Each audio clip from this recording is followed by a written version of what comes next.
tribunal that holds public hearings to consider planning act applications, including minor variances to the zoning requirements and consents to sever land. Our hearings are now here in person at Ben Franklin Place, 101 Center Point Drive. We also enable remote participation by video conferencing for registered speakers. We are live streaming on YouTube, and the video will be archived and available for future viewing by the public. My name is Jay Baltz. I'll be chairing today's hearings. You can address me by my name or as chair. With me are my fellow panel members, George Barrett, Julianne Wright, and Heather McLean. The procedure for the hearings will be as follows. Listed on the agenda and appearing on the screen from time to time are the applications we'll hear today. For the sake of efficiency, I may deal with agenda items in a different order. Panel members have reviewed the planning reports and any written submissions in support or in opposition to each of the applications. Today, we'll hear any oral submissions relating to the applications. As part of the statutory public notification requirements, each applicant was required to post a sign on the property in question before the hearing. They also had to confirm in writing that they did so or will need to swear or affirm an oath today that they've fulfilled the sign posting, the requirements. Otherwise, we would have to adjourn or postpone the hearing. The panel may ask for a brief presentation of an application followed by questions for the applicant and city planning staff. We would then hear from members of the public who have registered to speak, and we may also have questions for them. Finally, the applicant who has the burden of proof will have an opportunity to make comments and reply. Please address your comments to me as the chair, starting with your name and spelling it if necessary, and your municipal address for the record. All presentations are limited to 5 minutes. Any exceptions will be at my discretion. At the end of the hearing, the panel may either make an oral decision or we may reserve our decision, which means it won't be delivered today. In either case, within 10 days, the Committee of Adjustment will send the official written decision and the reasons for it to all parties, participants, and anyone else who has requested a copy. Does anyone have questions about the procedure we'll be following today? No, I don't see any. I don't see any online. All right, we have several applications to hear today. There's some procedural matters first. Does anyone have declarations of interest for any matter on this panel or the other panels? No, no, and I don't either. So no declarations of interest. We don't have any minutes to confirm, and so we will move now to requests for adjournment. So this would be first item number 1. This is 1598 Prince of Wales, and there has been a request from the Planning, Development and Building Services Department, and I believe that the applicant is in agreement. Can we just? Mr. Hume, I didn't see you up there.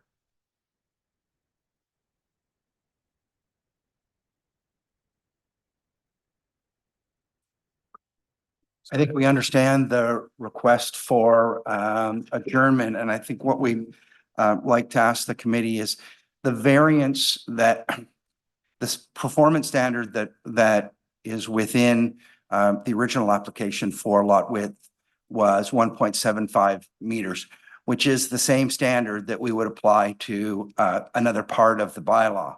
And given that what we would essentially be doing is recirculating the existing plan with the existing variances, except we would be saying for lot width, we're amending two portions of the bylaw. So it is within the committee's purview to add a variance on the floor. And given that it doesn't change the lot width, we've requested a lot width variance. We're asking that it apply to 2 different parts of the bylaw, and we're wondering if the committee would consider that as within their purview to amend on the floor and allow the hearing to proceed today. So if not, we're not going to. So we didn't have in our package what the new what the variance requested is. My understanding though is it would be 3 meters rather than 1.75, or is that not? So yes, so the variance is with respect to a section, I will call it an obscure section of the zoning bylaw, but nonetheless, it's a section of the zoning bylaw that requires 3 meters frontage on a public street.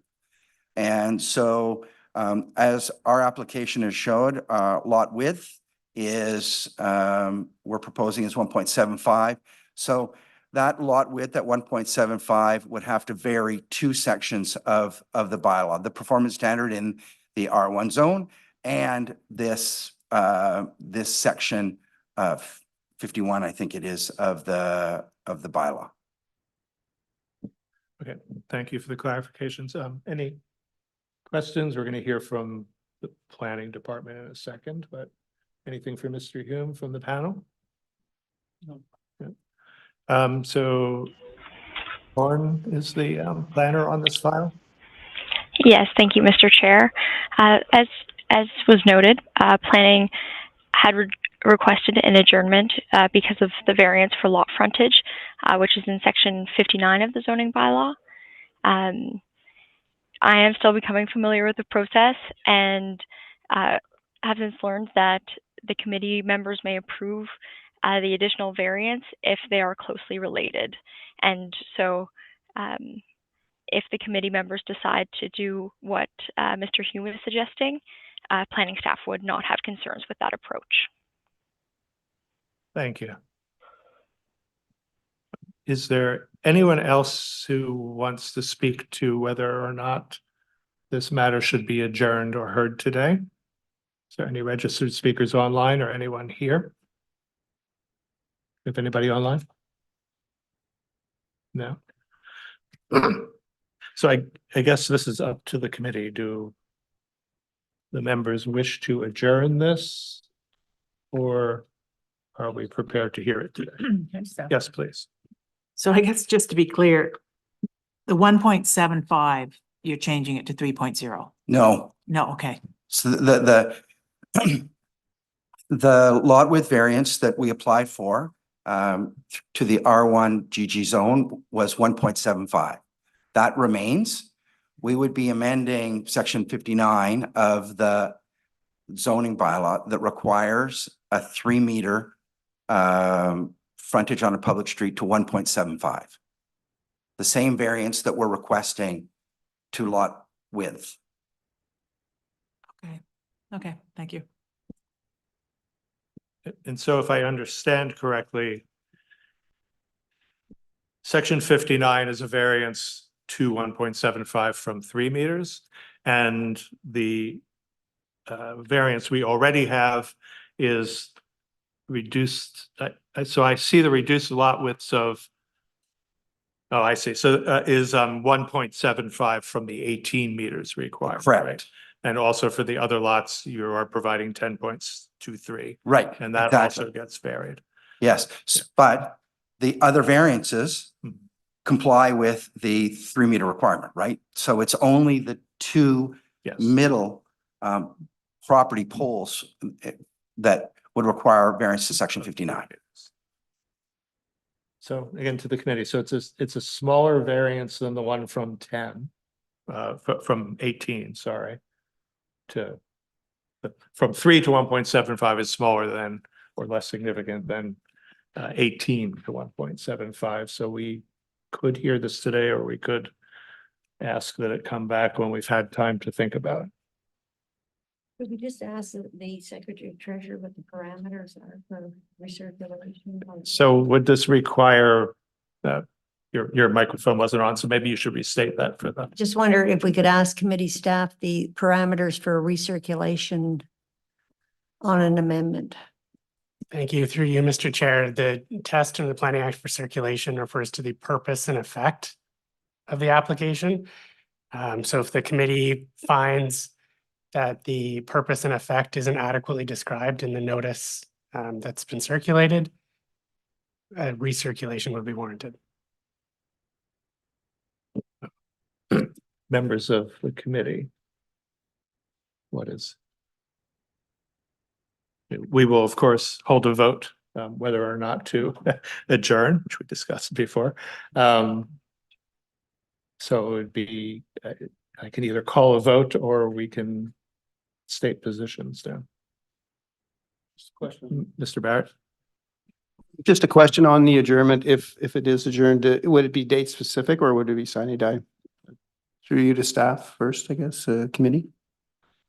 Your recommendation? So through you, Mr. Chair, it would fall to the discretion of the panel. It's staff's recommendation that if a recirculation is required, that the application be adjourned sine die. At which point, once staff have obtained all the required materials to allow us to recirculate, it would be scheduled for the next available hearing. So I suppose a question for the panel is whether this would require a recirculation. Do we believe it would? I think. So we have, it's on the fence here. It's a completely different section that's being referred to, but it's a smaller variance of the same parameter, which is frontage. I'm okay. Hearing it today? I'm okay. Yes. No, turn on your microphone, will you, please? I'm okay, Mr. Chair, I'm okay with hearing the application today. Member Ryan, I'd like to adjourn. adjourn. And I'm okay with the amendment With hearing it today, yeah. Today. as amended. Yeah, I'm okay with hearing it today. I think it's a smaller variance than the one that we have circulated already. So I think the intent has been made clear to the public. And so you and planning, I assume, are ready to go today because we heard that. So put away this. You can see I'm acting chair and I didn't know this until just a little while ago. So this may not go as smoothly as it always does. Is there anything else that we need to do before this is item 1 on the agenda? Is there anything else we need to take care of before we move into item 1? Oh, we should do the fast track ones. Thank you. So there are 2 that were unopposed. That is item 2, 1943 Fairbanks Avenue, which is variances to build a 1-story addition on the rear of an existing dwelling. And 132 and 134 Viewmount Drive, which is a consent for severance to create separate ownership. Is there anyone who wishes to speak to these? If not, then we would approve them without a presentation or discussion. So anyone online who has signed up to speak to either of these? There is. Which one?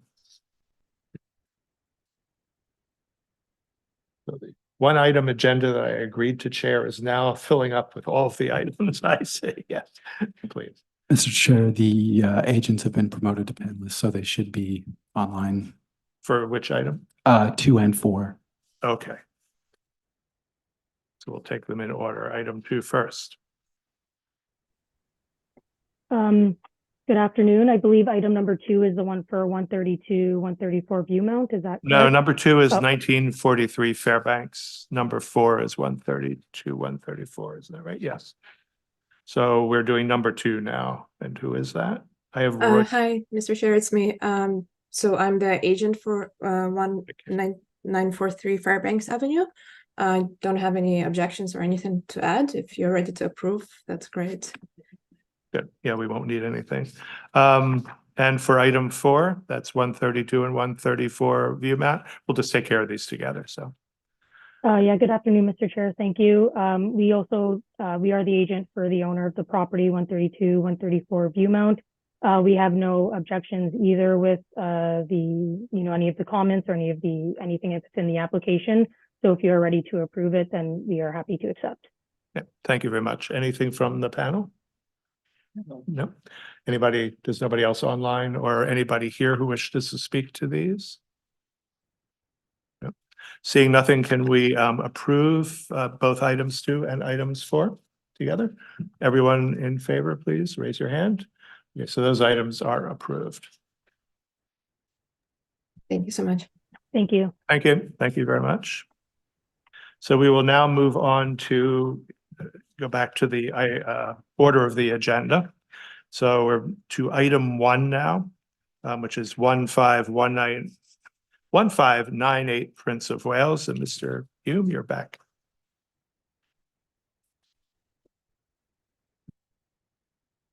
So we should have a presentation and then the usual order of questioning.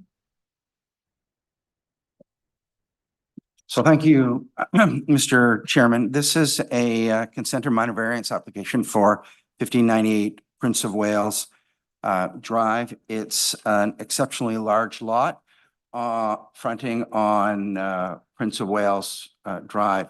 We're proposing to sever the lot into 2 front-facing lots on Prince of Wales and 2 rear lots, single homes, single detached dwellings in a flag lot configuration with a shared driveway.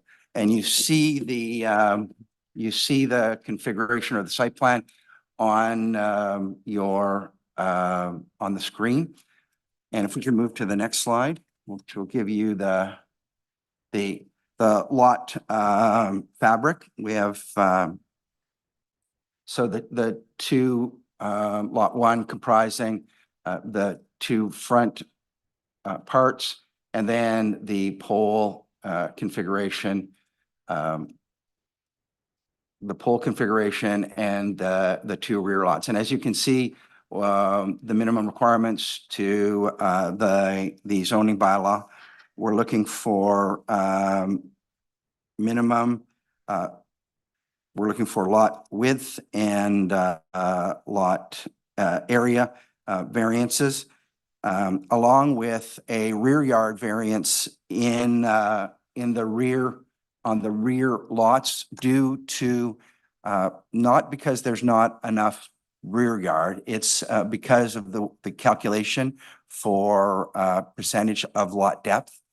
And we're making sure that we're, out of an abundance of caution, that we're bringing that variance forward so that we don't get caught at Building Code Services saying we've had an unreasonable interpretation of the rear yard requirements. And in addition to those variances that you see, we're also seeking a variance to Section 59 of the zoning bylaw, which requires 3-meter frontage on an improved public street, whereas we're providing 1.75 meters for lot 3 and lot 4, which are the rear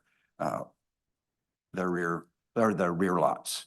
And these, it's important to understand that the desire here is to continue the neighborhood typology, which is low-rise in development and intensification in keeping with the surrounding neighborhoods, rather than to seek a more extensive rezoning process that would see, higher density use on the site. We think this is more appropriate. It's certainly faster process and the result is what we believe is more in keeping with the intent of the official plan.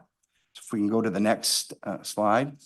So I just want to highlight the flag lot impacts. So the front yard variances, or the lot with variances in the rear yard setback, as a result, we said, are as a result of the flag lot configuration, and the rear yard depths. Because of the flag lot configuration, we're concerned about the rear yard depths and being caught at Building Code Services. We could go to the next slide. So from a policy perspective, the minor variances of the application are directly related to the consent application. So there's no minor variances to building form. So no increases in height, no increases or reductions in, front yard setbacks. So what drives the consent application is the policy context in the official plan, which says in several sections that over time, these lots will evolve to a more urban 15-minute model, as outlined in Table 8 of the official plan. So there's an expectation on the part of the official plan that these large lots will evolve over time to a more dense and a more intensive framework. The expectation, as we state, is that these single-family homes will be replaced.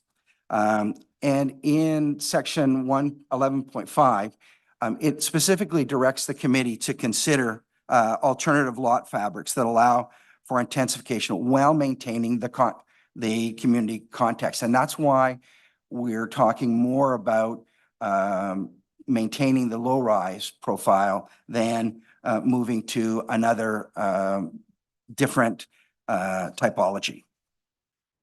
And so I just have two more quick slides. I know I'm running out of time. This is just to give you some context. Right now, under the R1 GG zone, this is a zoning compliant building envelope.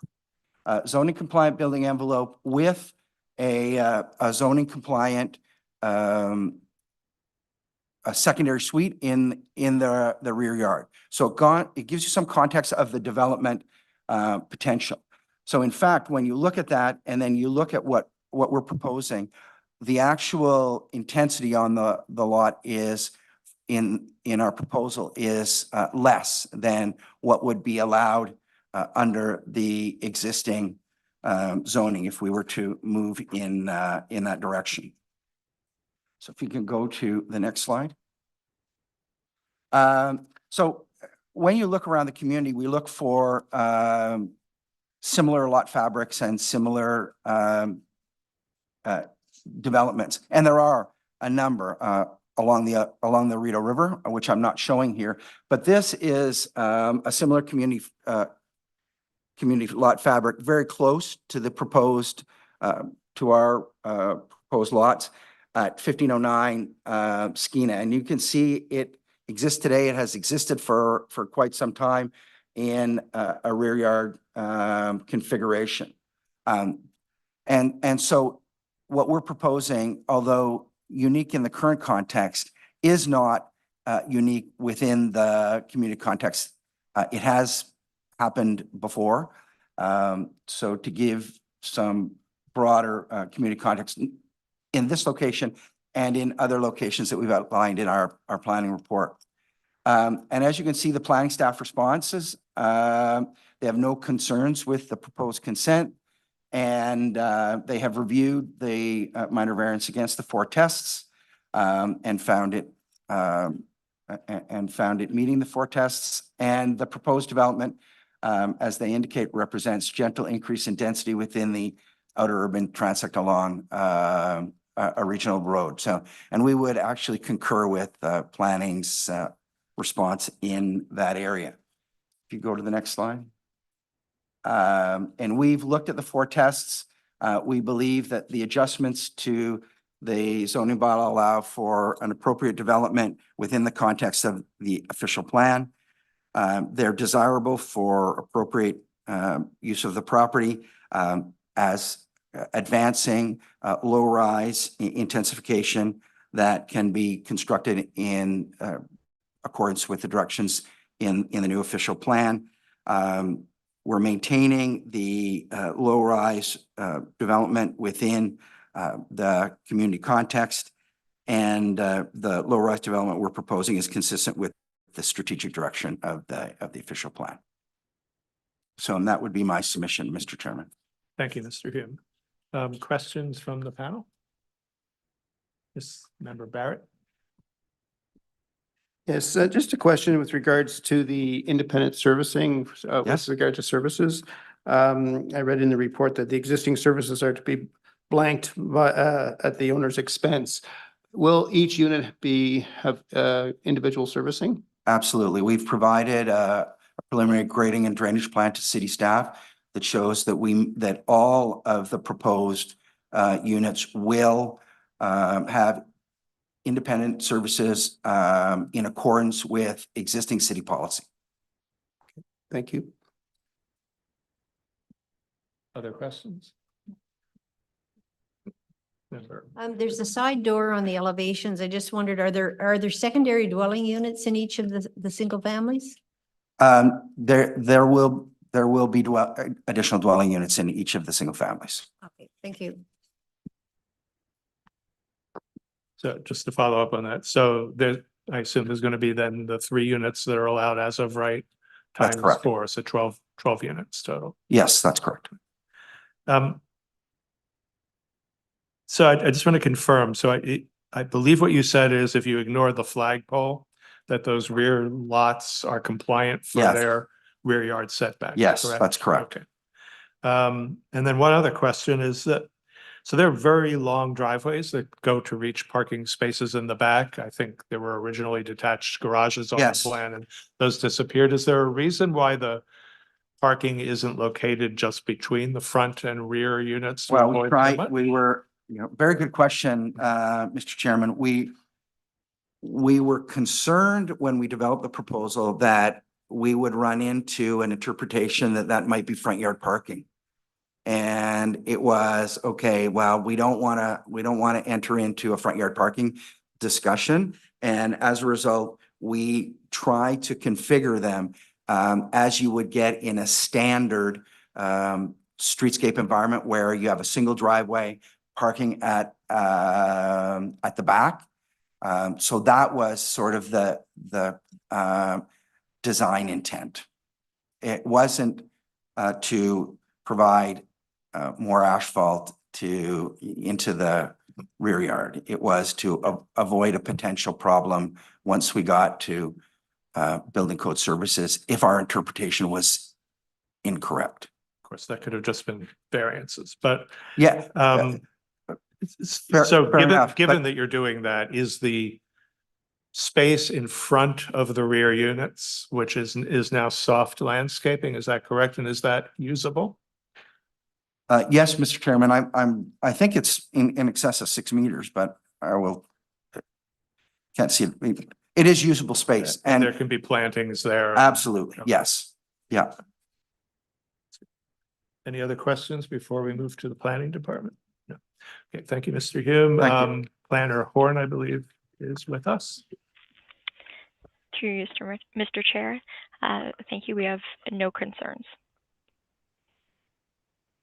And so there are no issues with the number of trees? Is there a tree planting plan that is to the forester's satisfaction and Yes.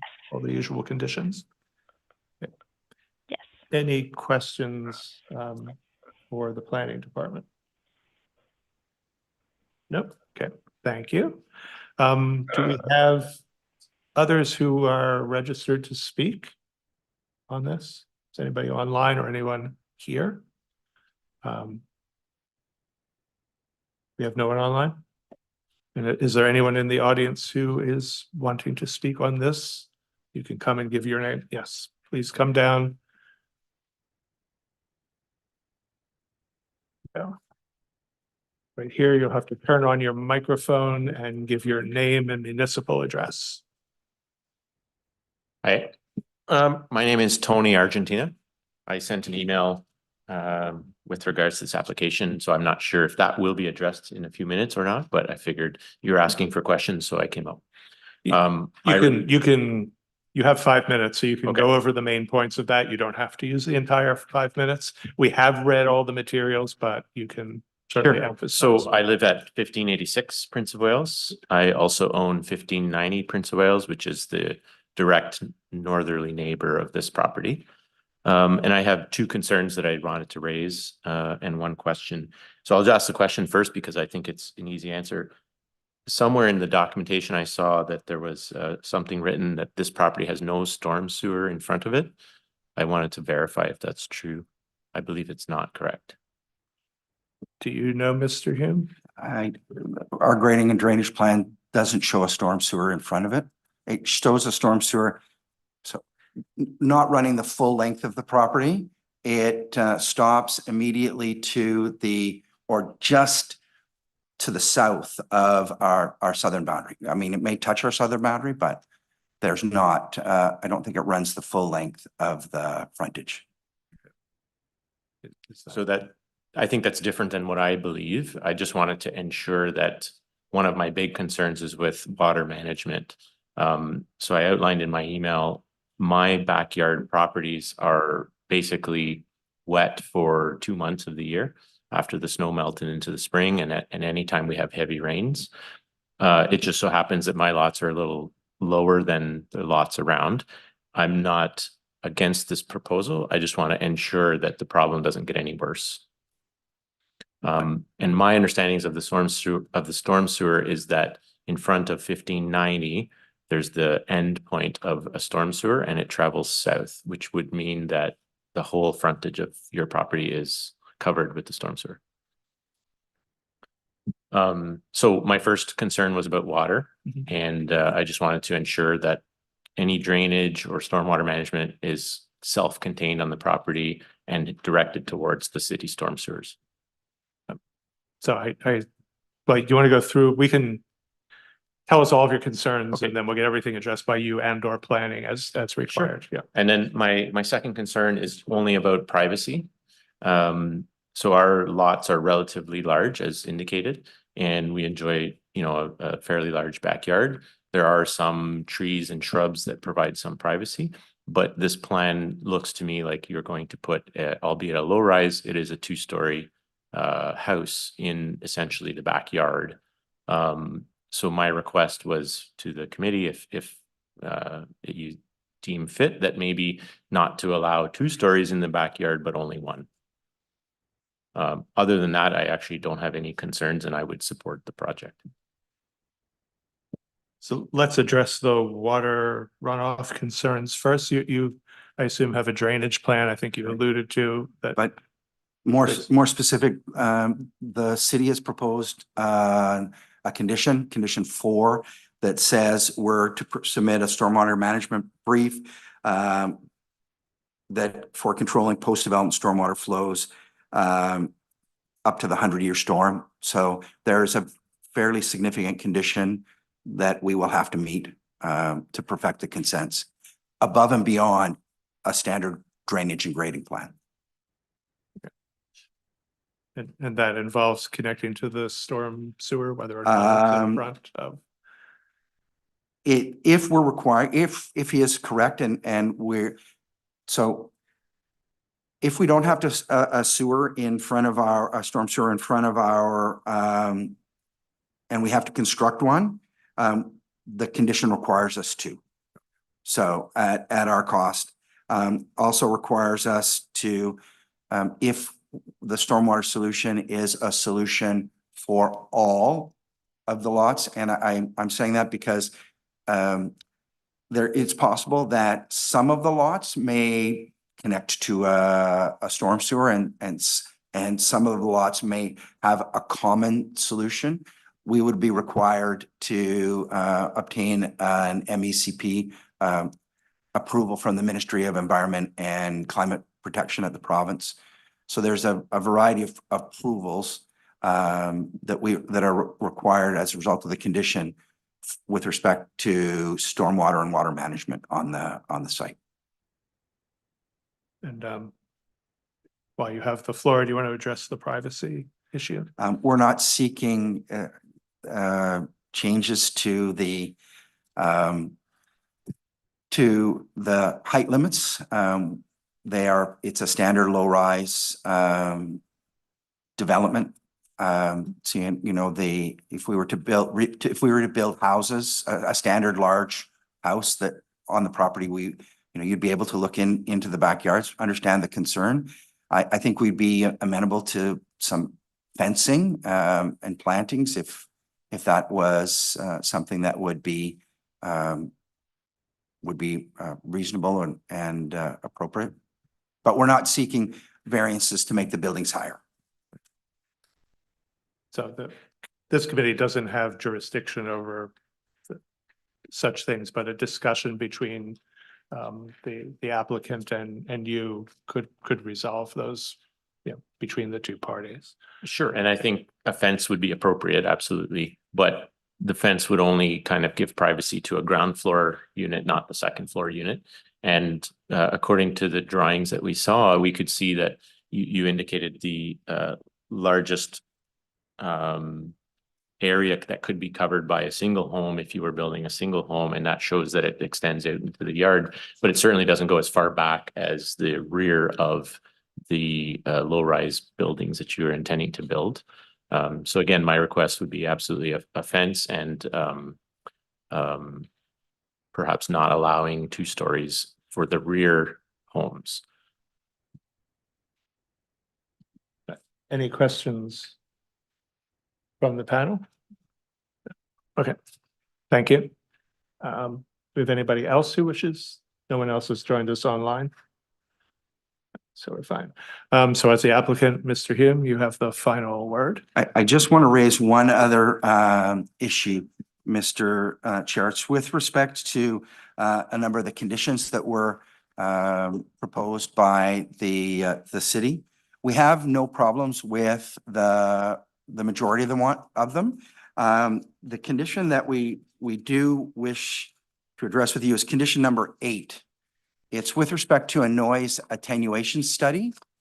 So the noise and the reason that this condition is being proposed is not because of noise necessarily from walking and normal urban activity.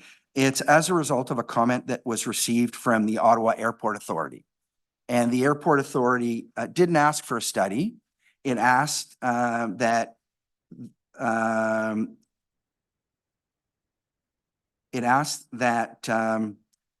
noise, sorry, I've lost my, noise warnings be placed on title. And we're 100% amenable to acquiescing to what the Airport Authority wants to do. We just don't think we need a noise study to get us to that point. And so what we would prefer that you do is impose the conditions or impose the request of the Airport Authority in lieu of a noise attenuation study. And we did bring this to the attention of the city, and I don't think they had they confirmed that the condition was as a result of the Airport Authority and Airport Authority comments. So I'm not sure that they have a concern with doing away with the noise study. I'm just not sure it's an appropriate vehicle to get to what you want to get to, which is the Airport Authority's concerns. Well, let us find out. Okay. Planner Horn is right there on the line and can comment. Through you, Mr. Chair. So initially, as the applicant mentioned, it was required as part of, due to the proximity of the airport, and as well section 10.2.13 of the official plan requires development within 100 meters of an arterial road to undergo a noise study, and so it was triggered by the official plan. However, if the applicant would like and the committee agrees, a notice on title would also be appropriate. So Just that's a how we feel about it. noise warning on title would be Yes. acceptable to the department. Thank you. Any questions about that? No. Okay, I assume we're going to reserve this so that we would. Question on another one. Go, please. Through you, Mr. Chair, with question to city planning, Ms. Horn, with regards to the privacy issue that the resident was brought up, is the tree plan, does it in any way help the privacy of for the backyard neighbors? Yeah, can you comment on that, please?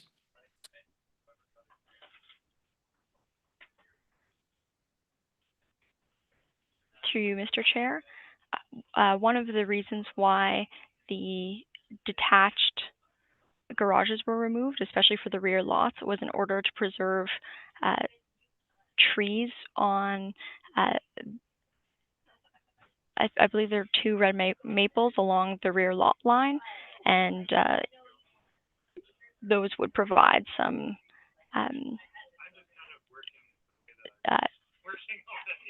those would support some privacy on in the rear yards or in the rear lots.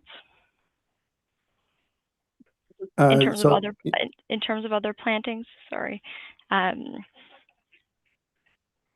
the applicant, I'm not sure if the applicant is planning on adding trees along the perimeter, but that could be something that they discuss. Thank you.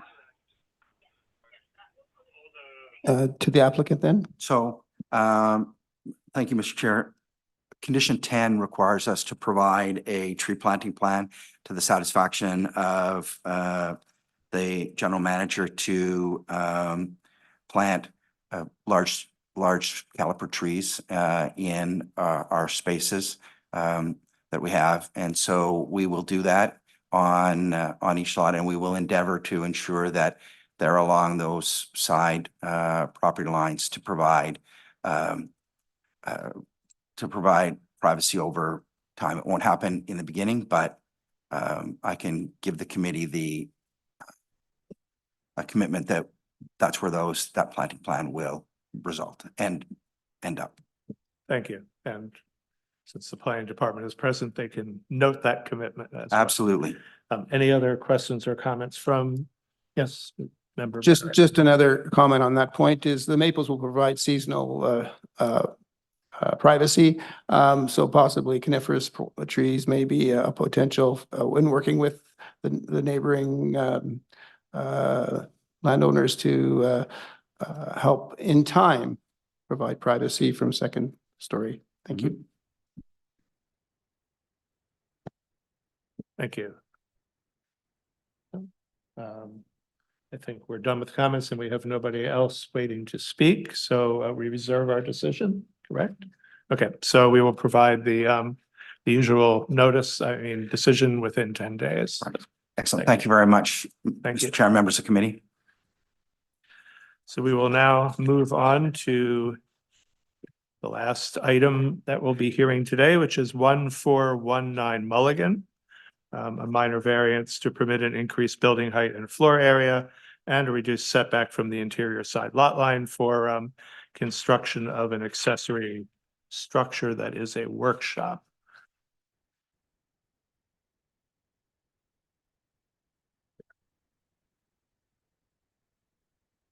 Welcome. Thank you, Chair. This is my first time in this role, so if I've not addressed any questions or if I'm too close to the microphone. You're fine. We just need your name and municipal. My name is Clint Miller Langlois, and I'm located at 1419 Mulligan Street.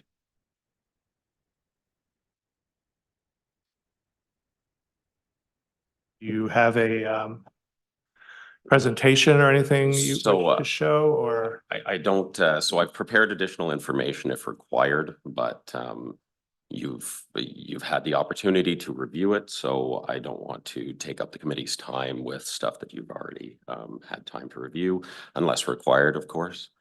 And I'll address anything that comes up. I believe there was one minor variance that was dropped from the 3 by the city because the actual lot discrepancy was 0.6. I don't intend to move it from the 1.5 meters. There is a hedge there, and I want to maintain those trees in place. One area of clarification was within my cover letter. I had written that the properties beside were 3 acres. That's incorrect. The entirety of the 2 properties that surround my property are 3 acres, not 3 acres each. Just wanted to make sure that was clear. And I don't believe planning staff have noted any additional concerns. And so that's it for me at this juncture, unless the committee has something. So your variances are an increased building height of 5.49 meters, and you're varying it from the requirement of 3.6, and a floor area of 81 and change meters squared, where it would have been 55 meters permitted. And we're dropping variance C, so that would not be, that will be removed. And that had to do with a reduced interior side yard, but that was just not, it's not required for the siting of this building. Are there questions from the committee? We have looked at this already. Yeah. Okay, good. That's very short. And we have, I think, some speakers, and then you can remain there because you will have the last word at the end, and we may have questions for you. So I don't have in front of me our request to speak list of speakers, but we have some online, I believe. Oh, here in person. Please come on down.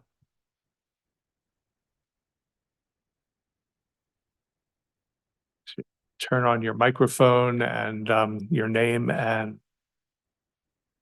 Hi, I'm Leslie Kathman. I am at 1425 Mulligan Street. Just to give a little bit of location, the acre and a quarter that we have, our property is on is not the three, we're the other half. And essentially 1419 is carved out of the corner of what would have been the original farmhouse land.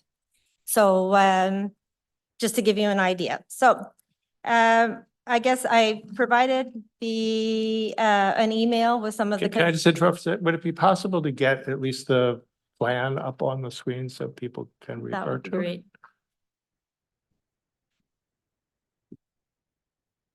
It'll at least help our vast online audience follow what we're doing.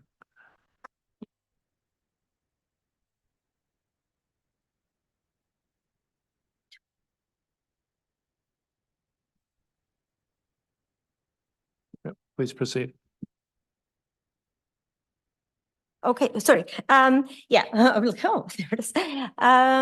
Okay, so I submitted just an email outlining some of my concerns. I'd had the opportunity to review it with Clint, where just to get a visual for myself, which I'd asked for in November. We didn't have a chance to do it then for whatever reason. Once the notice came to my attention, I asked for it again, and Clint was very, very responsive to my request. Yeah, so the email that I provided was on all fronts. It's a huge building, a steel building with no aesthetic value.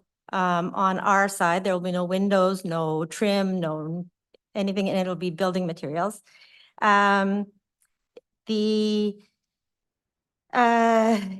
not sure I understood about the section C about the 1.5 meters variance, like what had changed? It's not required. It was a misreading of what was required. So what is required? What is required? Sorry, 0.6. Yeah, so it more than meets the requirement. Right there, I have it there. 0.6 meters from the lot line. Is what would be required, and what's being provided is 1.5. So it's further away from the lot line than is required. Okay. So that variance is not required. Okay. Okay, so that one was of concern because it was on both the corner of our property. So if you're looking from the front of our property, all our yard is in the front. This is a corner carved out of the property that is proposed for the building. It will have two steel walls on either side, essentially with no eaves trough, no overhang, no windows, it's basically a steel fence that would be the entire height of the building. It's just I don't know, do we need to go over what was submitted by email, or was there any questions about We what I have certainly, submitted? we've seen it. Yeah, Okay. so that you're. Okay. So I guess I'm concerned that there's a couple of things. There is a feel in the neighborhood that because we have such a large property that people back things onto our property, and the one, like even at the current home, there is a lot of items that are stored in the corner, and there's containers of of liquid, which I'm not sure what that is. And I would think that it being a farm machinery workshop will increase the grease, oils, hazardous waste, that are already accumulating on the property. Now, there was a shed built, I would imagine, which I have no problem with. There was a shed built and I'm not sure what that contains, but it doesn't contain windows, doors, and other items. And right now there is a cedar hedge that sits right in the corner. So, but when you look through the hedge, you should see a beautiful home with stones and a nice green trim. And what we'll be looking at now will be just basically a 5.49 meter wall with no overhang, no trough. The area will drain right onto our gravel laneway, which will erode it further on both sides. I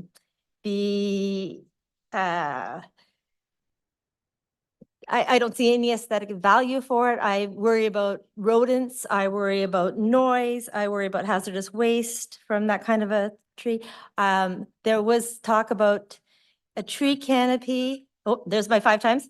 Yep, that's your 5. May I just say one last thing, please? Please. And one of the things is that there's sufficient room on 1419 to put the building. Is just that they don't, it will obscure what they're looking on to our property, which is essentially a football field of green grass.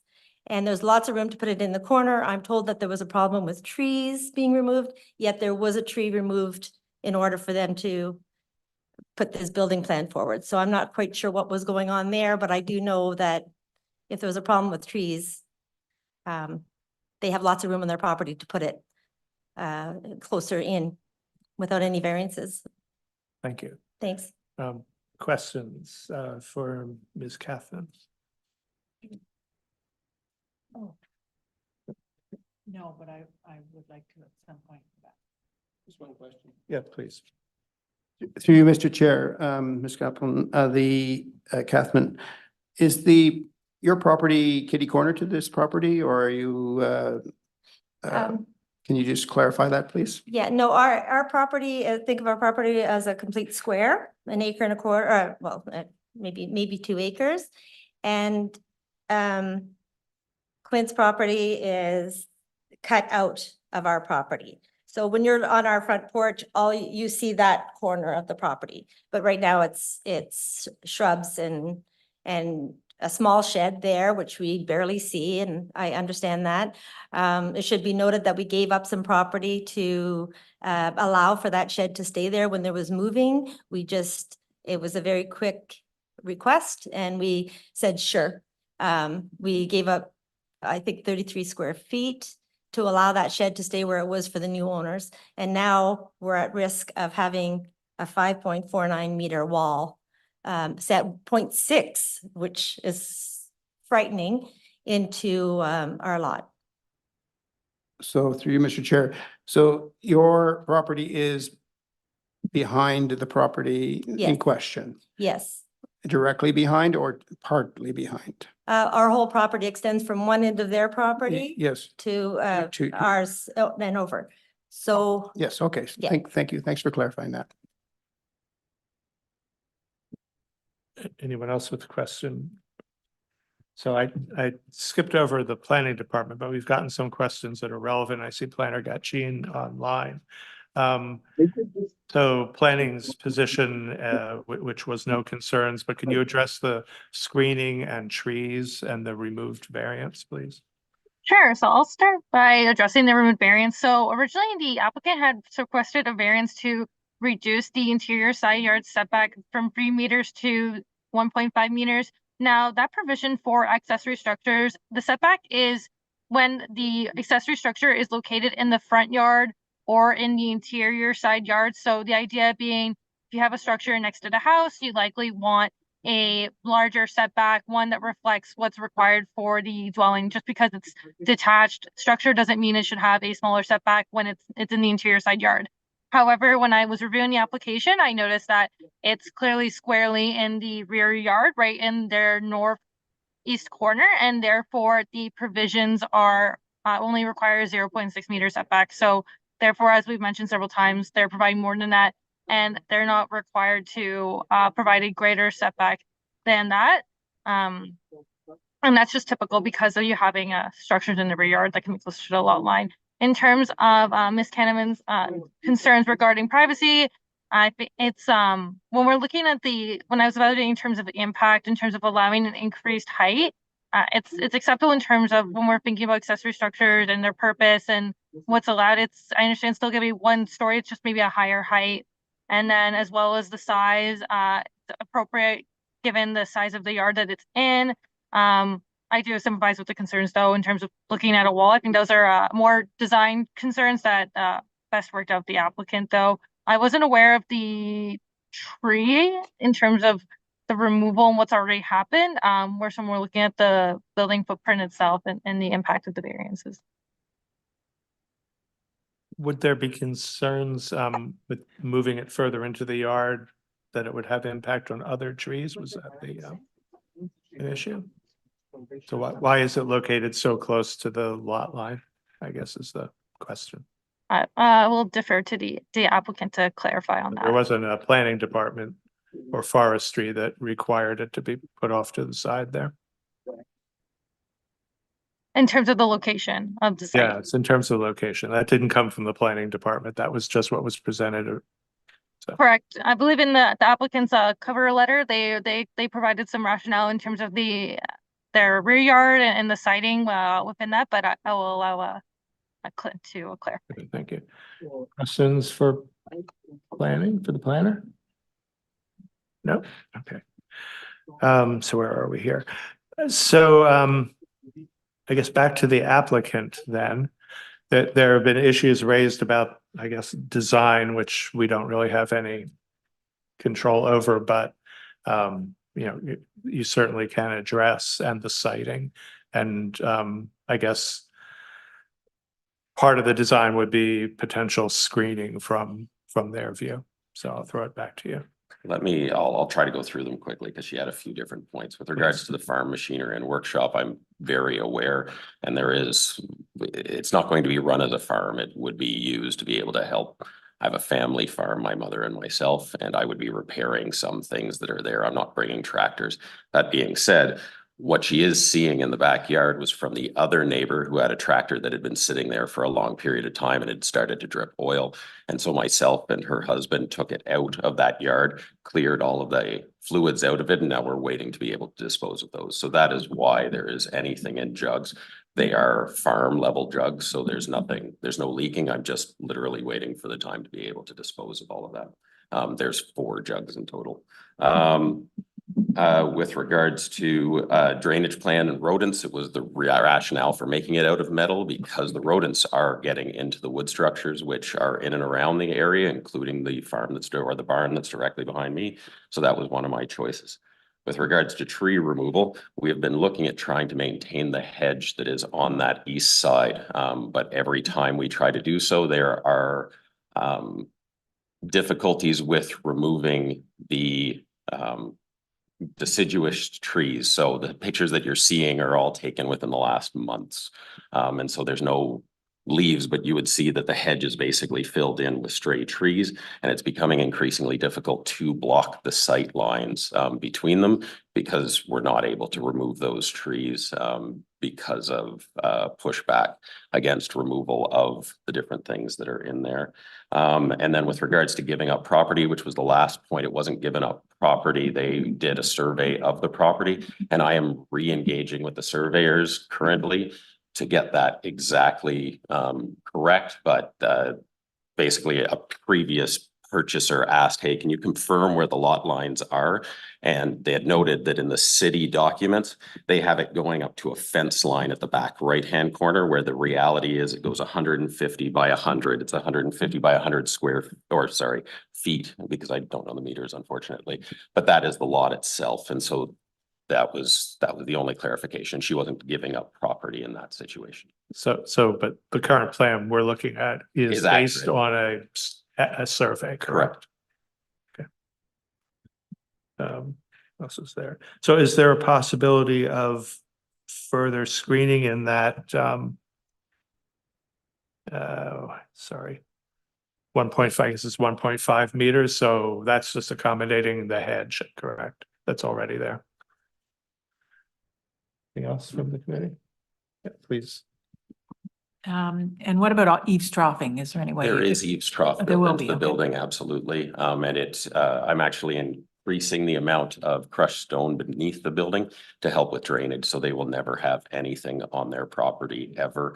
And any diversion will go south towards my house, and there's more than ample gravel within. There's actually a lane, an old laneway that came back, so it will end up underneath there. It won't be diverted anywhere near their house. Okay, thank you.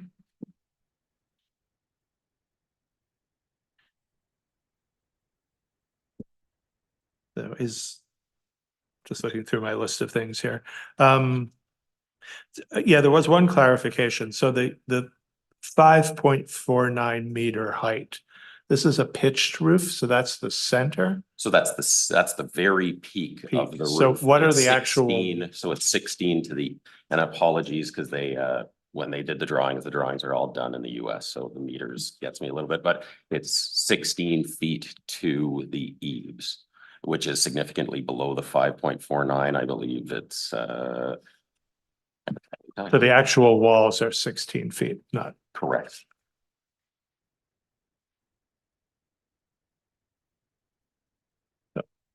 Any last words?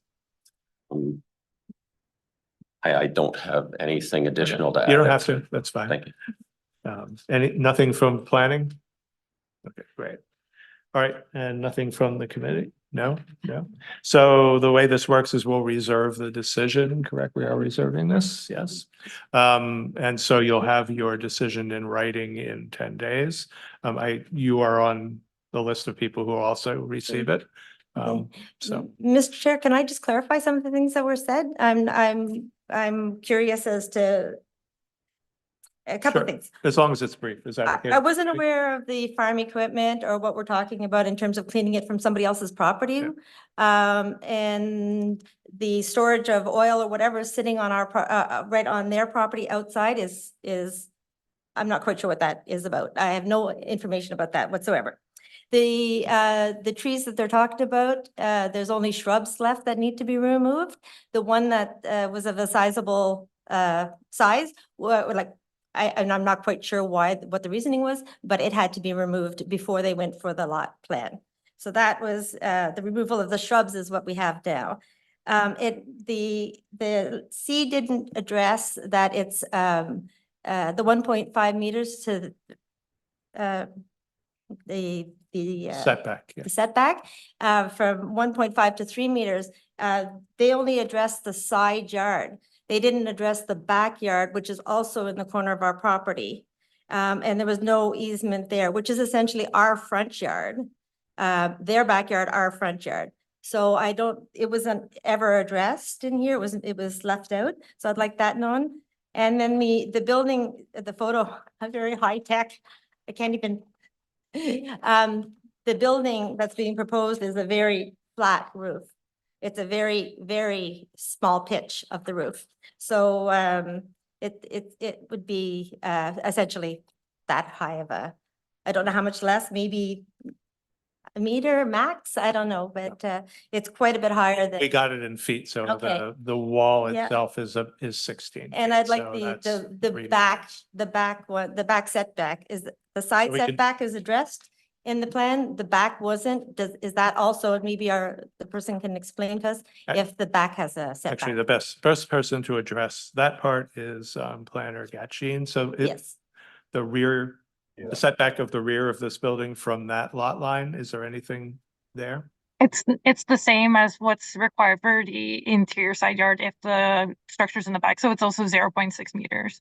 So it's 0.6, so there's no required, yeah, so there's no setback required.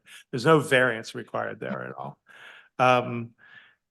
I think we won't get into the waste. That's not a planning issue. If that would be a property standards issue if it persists, but I would urge you to talk to your neighbor and find out what's going on and when it's going to be removed, because that's easier than that's easier and better than putting in a complaint. But you know, if anywhere is storing hazardous waste on residential property, that's a property standards issue. It won't come in. No, I worry about that being a issue of the future. Again, in inappropriate storage, Absolutely, I unfortunately, understand. becomes a understand. complaint driven process. Okay, I think that was all that you had raised. So I think we're ready just to reserve the decision, and thank you both. So again, you'll both get notice of what the decision is. One clarification, one of the conditions is that these variances are tied to the plans as submitted. Is that correct?